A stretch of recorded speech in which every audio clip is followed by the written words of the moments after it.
Hola, ¿cómo están? Les damos la bienvenida a un capítulo más de nuestro podcast. Yo soy Primavera Díaz y estoy con José Luis Marín. Hola Primavera, ¿cómo están todos? Bien, gracias. Y también estoy con Daniel Weisberg. Hola Prima, hola José Luis. Hoy vamos a platicar de dos temas muy interesantes. El primero es el famoso lunes negro. Y el segundo va a ser sobre la constancia, la futura presidenta de México, Claudia Sheinbaum, que no le han entregado, pero parece que ya se la van a entregar.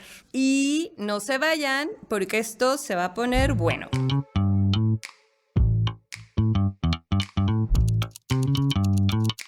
Muy bien, ¿qué pasó el lunes? ¿Por qué fue negro y no rosita? Bueno, fue un lunes, esos lunes que Garfield odia, pero este lunes fue diferente. Todos los mercados tuvieron un déficit, pero empezó con que en Estados Unidos se filtró un informe de desempleo y esto provocó toda una ola de especulación, sobre todo en Japón. Eso sí, no sé el dato. No sé si cayó o aumentó el 13%. Aumentó su tasa de interés. Ajá. Japón tenía una tasa de interés del 0%, porque Japón había estado en un estancamiento económico por décadas, teniendo incluso deflación, que es cuando los precios, en lugar de subir, bajan. Y eso suena muy bien como consumidor, que cada vez las cosas sean más baratas, pero cada vez es más difícil pagar sueldos, cada vez, ¿no? La economía no puede crecer cuando los precios siguen bajando constantemente. Y al subir su tasa de interés, de pronto se volvió mucho más atractivo para los inversionistas, tuvo un influjo de dinero, porque además su tipo de cambio había estado bajísimo, por eso el turismo hacia Japón había estado, todo el mundo viajaba a Japón porque estaba regalado, el yen estaba bajísimo, y buscando recuperar un poco el poder de su moneda y salir de ese estancamiento, subieron a 0.25, nada prácticamente la tasa de interés, pero eso fue suficiente para detonar un tsunami económico en todo el mundo. Sí, bueno, hay que recordar que Japón por muchas décadas ha sido uno de los países más endeudados. O sea, su deuda supera, creo que es de los más altos a nivel mundial, por encima de Estados Unidos, que también es un país muy endeudado. Y Japón, pues, literalmente vive de la deuda y sigue acumulando deuda de su Producto Interno Bruto. Para los que no entendemos tanto este tema de economía global, si nos pueden explicar qué tiene que ver que pasó eso en Japón y luego que en Estados Unidos el desempleo y que en todo el mundo está colapsando financieramente, o sea, ¿qué tiene que ver una cosa con otra? ¿En qué momento se une la economía en el mundo? Pues bueno, también es cierto que hay quien piensa que estamos en el borde de finalmente la crisis del capitalismo global. Hay señas de que el modelo económico neoliberal que se ha aplicado por décadas ya no da para más y que las cosas están a punto de explotar. Entonces, no se necesita una bomba muy grande. Con una explosión pequeña puede hacer que todo venga para abajo. Y es raro porque nos hicieron creer que a mayor crecimiento económico, que lo hay, vivimos en cualquier época de la humanidad donde hay mayor riqueza, pero el problema es que esa riqueza se concentra en tan pocas manos y es tan especulativa que como un soplo se empieza a caer y empiezan a dudar los mercados y pasó lo que pasó el lunes negro, que literalmente también muchos analistas decían que no era tan grave, pero al ser tan endeble, en vivir en tanta especulación, literalmente la gente los inversionistas, los que cotizan en la bolsa, pues empiezan a alarmarse, ¿no? Y provocan esto. Y tiene que ver con el nivel de desigualdad. Por ejemplo, viendo Estados Unidos, los niveles de desigualdad que se registran hoy en Estados Unidos no tienen comparación con ningún momento histórico hasta lo que se llamaba la Edad Dorada, que fue a finales del siglo XIX, principios del siglo XX, y que fue la que se acabó con la Gran Depresión. Y que era este momento donde se hicieron las grandes fortunas de ferrocarriles y petróleo, y esos grandes industrialistas que tenían muchísimo dinero mientras la gente vivía en la pobreza. Y eso, justamente el desarrollo económico a partir de la Primera Guerra Mundial y luego de la Segunda Guerra Mundial en Estados Unidos generaron un esquema de mucha menor desigualdad, pero que se ha revertido desde los 80, desde Reagan, y que hoy está al mismo punto. Entonces, un dato malo de desempleo genera muchísimo miedo, porque todo el mundo sabe lo que pasó en 1929, lo que pasó con la Gran Depresión, cómo en un momento la economía se puede venir para abajo sin aviso. ¿Pero crees que pase? Yo, por ejemplo, estaba escuchando a un analista financiero que explicaba que sí fue el lunes como boom, ¿no? Se se desploma, entre comillas, la bolsa, pero solo fue unas horas y se empezaron a recuperar. O sea, ya ha habido... que se frenaron las caídas, ¿no? O sea, ya dejó de caer, entonces como que se va a volver a estabilizar. Y él decía que no hay de qué preocuparse, que no va a haber una recesión, no va a haber una crisis como la que pasó en Estados Unidos, sino que más bien va como a bajar la velocidad del crecimiento económico. Bueno, estoy hablando en el caso de México, ¿verdad? Porque se enfocó en México. Es que ahí el problema, por ejemplo, en Estados Unidos es... que se genera mayor desigualdad con estas crisis. Lo que termina pasando es que la gente con más dinero, ante una crisis como esta, vende muchísimo cuando todavía no está a su punto más bajo las cosas, se hace de muchísimo dinero líquido y cuando toca fondo, vuelve a comprar. Entonces, se pierde mucho dinero en una crisis bursátil como la que tuvimos, pero una vez que el polvo se dispersa, los más ricos terminan más ricos aún y mucha gente termina sin la camisa que traía puesta. Es que, para empezar, pues como ellos tienen acceso a información privilegiada, pueden anticiparse muchas cosas que la gente común, pues no. Y luego te venden cosas, no, pues invierte en tal, compra tal, pero cuando pasa esto, y al final como ellos tienen los hilos de la economía, pues la hacen caer cuando quieren. Y pues como dice Dani, se hacen más ricos. Justo estaba leyendo ahorita un dato en relación a eso, porque decía este mismo analista que en esta ¿cómo se dice? Bueno, que desaceleración. Eso. Disculpen la dislexia. Que lo que van a hacer los bancos es reducir la tasa de intereses. Que la Reserva Federal siempre es lo que iba a hacer. Ajá, y literal lo que dices, o sea, juegan con nuestros sentimientos financieros y suben y bajan cuando quieren, y entonces pues ahí es cuando se nivela, ¿no? Según yo entiendo por qué. Y mira, ahora sí que la gran ventaja que tenemos en este momento es que en este sexenio la economía se ha mantenido en México relativamente sólida. Estamos en un punto donde una cosa como el lunes negro no destruyó la economía mexicana, como pasaba antes. ¿Cómo era la frase de antes? Que cuando Estados Unidos le daba un catarro... Eso fue de Carstens, que México le daba pulmonía. Y sí, en el 2008 pasó, o sea, cuando los países, Estados Unidos sobre todo, pero en general en el mundo tenía una crisis económica, eso en México era un derrumbe, se nos venía abajo absolutamente todo. Y ahora la verdad... estamos en una posición mucho más sólida para resistir crisis como esta, donde no se ve pánico en México en las calles. Y lo único que pasó fue lo que pues el dólar se apreció más. Ahora sí que por primera vez creo que tuvo razón Chumel, de que pues sí compren dólares. Era la oportunidad de venderlos. No, al contrario, es el momento de venderlos. Ahora que subió, que vendan lo que compraron. Los que compraste. Los que hicieron caso a Chumel, pues ahora véndanlos. Oigan, ya aprovechando que ya sacaste el tema México, de cómo no nos pegó tanto el lunes, justo eso explicaba el presidente, ¿no? Decía, bueno, pues no nos va a pasar nada, tranquilos. Y la reacción inmediata de la oposición fue de, nos vamos a morir, nos vamos a caer a la pobreza y este señor, nunca pasa nada. Pero explicó muy bien justo lo que dices, o sea, ¿por qué la economía está estable en México? Yo sí he visto ahí como un poco de diferencia porque sigo gastando lo mismo, o sea, me refiero en comprar mis gastos, ¿no? De renta, despensa, luz, no sé qué, gano lo mismo y ya no me alcanza como antes, ¿no? Ahí es como cuando te das cuenta. Pero lo que explicaba el presidente es que, pues por el ahorro de que se ha recaudado más impuestos, que se le ha cobrado a las personas, a los empresarios que no quisieron pagar años, los programas sociales que también ayudan. Y luego también Claudia Sheinbaum también salió a explicar como la misma dinámica. ¿Qué le podemos decir pues a los que nos están escuchando justo para darles esta tranquilidad? Porque pues no falta, ¿no? El que anda ahí todo vendiendo sus dólares. Comprando. No, y esto que decías de que alcanza para menos, bueno, sí es cierto, porque venimos también, recordemos, de un periodo de pandemia con inflación muy alta y que también de esa inflación se aprovecharon muchas empresas grandes para especular y para ganar más, donde de pronto subían de costo, subía el precio de cosas en el supermercado que no coincidían con la subida en los insumos o ¿no? De pronto las ganancias corporativas aumentaron muchísimo y eso lo estamos pagando los consumidores. Entonces, sí es algo que eventualmente se tiene que atender. También la gentrificación, en el caso de la Ciudad de México, ha hecho que las rentas sean más caras, han aumentado los gastos por muchos lados, pero eso se va a tener que ir corrigiendo con regulación de parte del gobierno y simplemente al no aumentar la inflación real, la gente eventualmente va a elegir pagar, ¿no? los productos más baratos, no va a comprar algo si sube demasiado y eso va a presionar a las empresas a que regresen los precios un poco a la normalidad.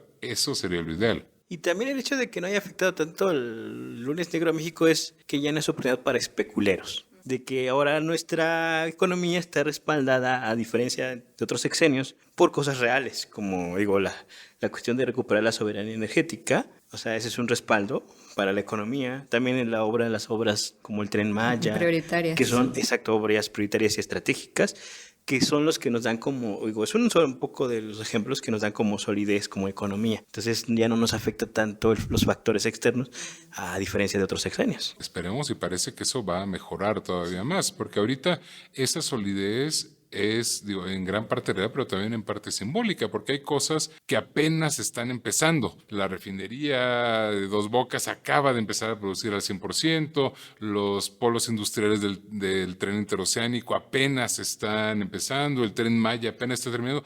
Todo eso va a generar recursos, solidez, pero incluso el hecho, aunque no estén terminados, simbólicamente generan confianza, porque se sabe que eso viene y eso hace que la economía ya no esté colgada de alfileres. Sí, como dice Claudia Sheinbaum, que una de las, pues sí, como de las razones por la que no pegó tanto fue la confianza de los inversionistas. Y sí, o sea, ya vimos cómo, o sea, de por sí ya hay inversiones en México, pero desde que se nombró a Claudia, bueno, desde que ganó, pues sí empezaron a reaccionar. O sea, primero era así como de, no, están reaccionando negativos. Pues obvio, es normal en el primer día, ¿no? Pero después empezaron a salir. Y justo lo del tren también, o sea, China está de que ya le truenan las nueces, o cómo se dice el dicho, de que ya le urge, ¿no? Porque pues sí se va a hacer pues, un buen business, dirían los.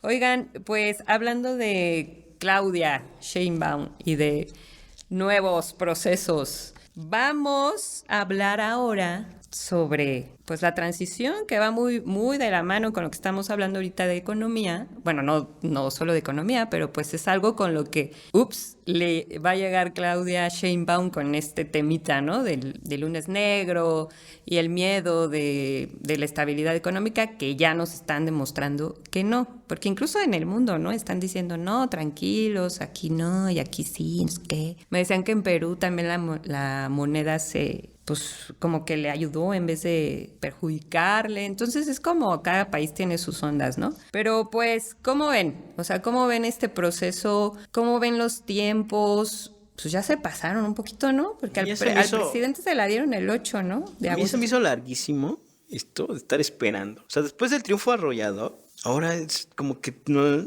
se las han hecho muy larga, como, ¿qué falta, no? Como, ¿para qué, no? ¿Para qué tan largo la espera? Y hasta el 15... y a ver si no la postergan después, digo. No, yo creo que no, pero siempre ya se me ha hecho muy largo. Oye, o sea, así de que, no, pues que ya no va a ser presidenta, imagínate. Ahora nadie aguantaría eso. Y no solamente eso, o sea, en el escenario loco e impensable que algo así pasara, se tendría que repetir la elección. Y no me quiero imaginar cómo ganaría, si ya ganó de forma arrolladora, cómo ganaría Claudia Sheinbaum una segunda elección cuando la gente está viendo que se la quieren robar. No, obviamente no, pero ¿por qué creen que haya sido hasta el 15? Bueno, no sé, el lunes, no sé qué día estemos, dijeron que el 15 ya le entregan la constancia, pero ¿por qué creen? Había un asunto técnico del Tribunal Electoral donde no tenía quórum. El tribunal creo que tenía 5 magistrados y la ley dice que necesitaba 6 para poder calificar la elección presidencial. Pero no estaban porque andaban de vacación. No, porque el Senado no ha nombrado Ah, claro, a, sí, ya. a las y los magistrados que faltan para llenar el quórum. Y hay un remedio en la ley donde si no tienen el quórum suficiente para poder calificar la elección, tienen que elegir ellos mismos a un o una nueva miembro de los decanos de los tribunales electorales locales. Y entonces fue un proceso donde ellos tuvieron que hacer una selección, elegir a unos cuantos de posibles candidatos y luego votar. Y finalmente eligieron a quien era la presidenta del Tribunal Electoral de Nuevo León como nueva magistrada electoral temporal para poder calificar la elección. Y eso tomó tiempo, a lo mejor más tiempo del que necesariamente hubiera requerido, porque también es cierto que están estirando la liga hasta donde pueden. Esto se podría haber hecho mucho más rápido. Por una parte, sí les doy el beneficio de la duda y creo que sí hay un interés de que se vea transparencia, de que nadie pueda criticar sus acciones y de que todo se haga perfectamente según lo dice la ley, que si eso toma tiempo, pues ni modo, toma tiempo y todo se va a hacer exactamente como se tiene que hacer. También es una forma de presión política pensando en la reforma judicial que viene, pensando que, pues, igual que los ministros de la Suprema Corte, ningún magistrado del Tribunal Electoral quiere perder su chamba y que su reemplazo sea electo por el pueblo. Entonces, sí creo que es una forma de presión, pero creo que al final de cuentas se va a resolver. Sí, pues sí, ni modo que nos dejen sin presidenta. No, no creo. Como diría alguien, piensa mal y acertarás. Y creo que se la están haciendo muy larga. Que si de por sí la burocracia en México es lenta, ahora es más lento, así de bueno, sí se lo vamos a conceder, pero va a ser así a nuestro ritmo, a nuestro modo, a nuestras condiciones. Y pues cuando tengamos tiempo y cuando nos acordemos, ¿no?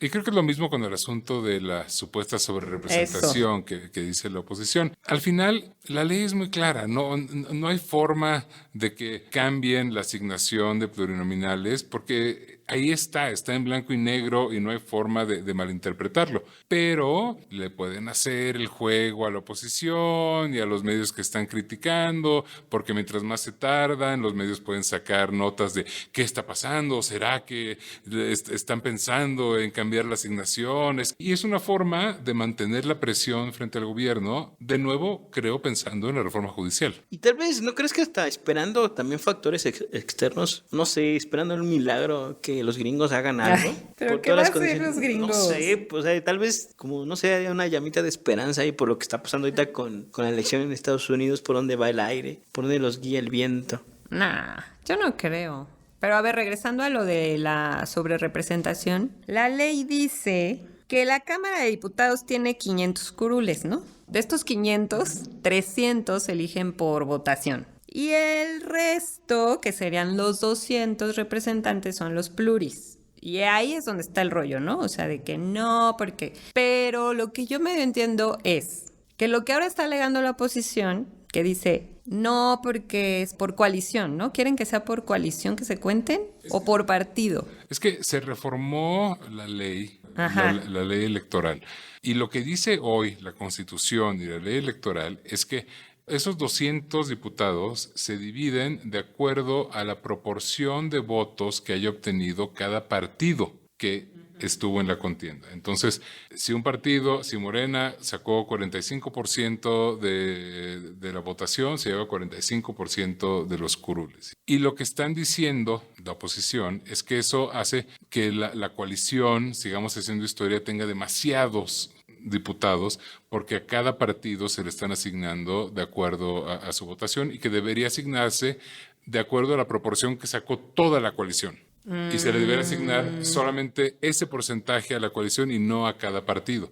Y de esa forma ya no habría mayoría calificada. Y eso es lo que ellos no quisieron votar cuando tuvieron la oportunidad que Morena les dijo, así no, porque bla, bla, bla, y tómala. Exacto. Pero además, esta forma de dividir a los plurinominales es como se ha hecho en las últimas tres elecciones federales. Así es como se han dividido. Así obtuvieron mayorías el PRI y el PAN en 2012 y en 2006. Bueno, pero también hay que decirle a la gente que nos está escuchando por qué no quiere la oposición que se tenga la mayoría en el Congreso, José Luis. Cualquiera pensaría que es en contra del plan C, pero no lo No. creo. Yo lo dudo mucho. No, Creo que sí están crees? recurriendo a la Sí, ley. son demócratas. Ellos en realidad quieren que, no, sea la voluntad del No, pueblo. sí, son súper demócratas porque hasta están convocando al domingo, ¿no? A una marcha de... Sí, ¿saben? El Claudio X ¿Otra vez? González Jr.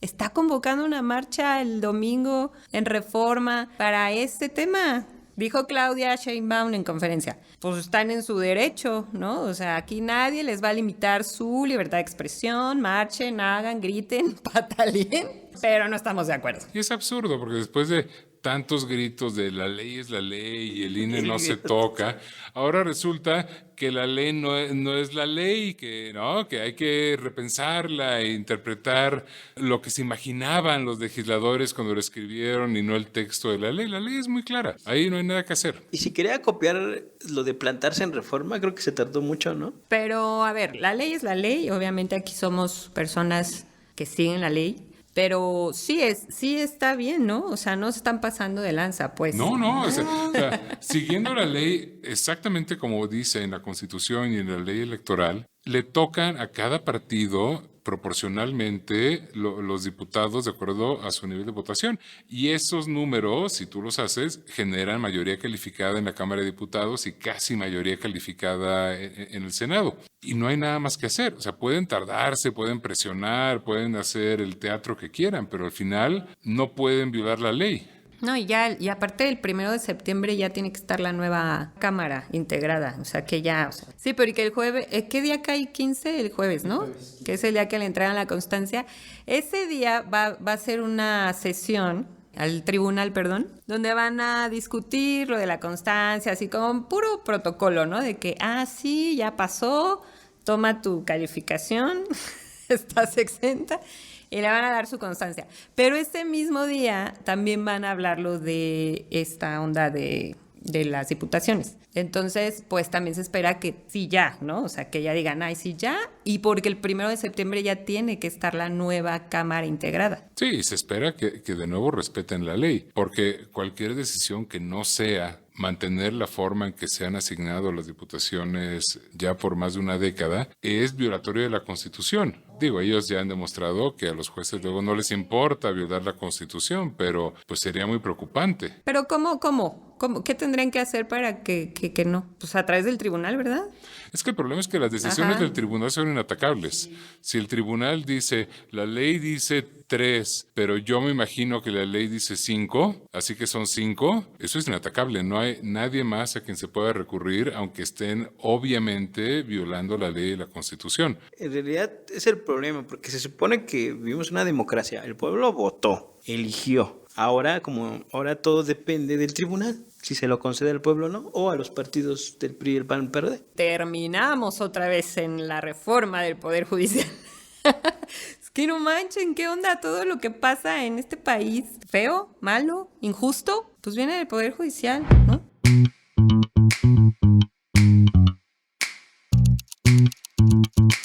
Ya nos vamos. ¿Quieren hacer algún resumito, una conclusión, José Luis? Pues solo diría que están pasando muchas cosas en el mundo y en el país. O sea, no hablamos de muchos temas, pero no sé por qué están pasando tantas cosas, ¿no? A nivel en México, bueno, ya viste la cuestión de la detención de este capo, luego lo que está pasando en Medio Oriente, Venezuela, muchas cosas que están pasando y pues, también creo que al final pues, acaban influyendo en nuestro país. Y yo terminaría tomando eso, pero retomando un poco el mensaje del presidente en las conferencias matutinas, que dice, sí, o sea, el mundo, estamos en un momento donde parece que el mundo está enloquecido, pero tomémoslo con calma, ¿no? Vamos a ver qué pasa, pensemos que el tribunal va a hacer todo bien, pensemos que la economía se va a recuperar, tomémoslo con calma, no caigamos en esta, ¿no? en esta crisis, en esta histeria que la derecha quisiera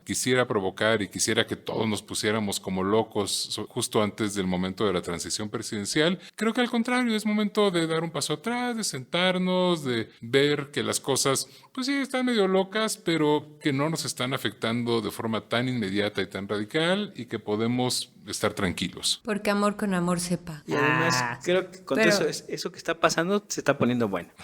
Sí, se está poniendo bien bueno. Yo nada más rápido para hacer mi conclusión, también me voy a ir por el mensaje del presidente, pero advirtió, sí dijo que, o sea, que México no le estaba pegando tanto esto del lunes negro, pero que sí era una señal de aguas porque algo está pasando y pues yo creo que a Claudia sí le va a tocar, no va a llegar con problemas financieros, pero pues sí le va a tocar como hacer este equilibrio, ¿no? Que dices tú, Dani, por ejemplo. Mira, peor que lo que le tocó al presidente con la No. pandemia, que es la crisis económica más grave que hemos tenido, por lo menos en este siglo y En el probablemente mundo. desde la Gran Depresión de 1929. La verdad creo que él, o sea, si alguien puede decir, calmémonos un poco, es el presidente que ¿no? que nos sacó de esta gran crisis y además sacando a millones de personas de la pobreza y llevándonos a un punto que no hemos visto prácticamente nunca. Pues bueno, así nos quedamos. No dejen de escucharnos, de ver la 4TV en YouTube, porque van a seguir pasando cosas bien divertidas y esto se va a poner bueno. Adiós.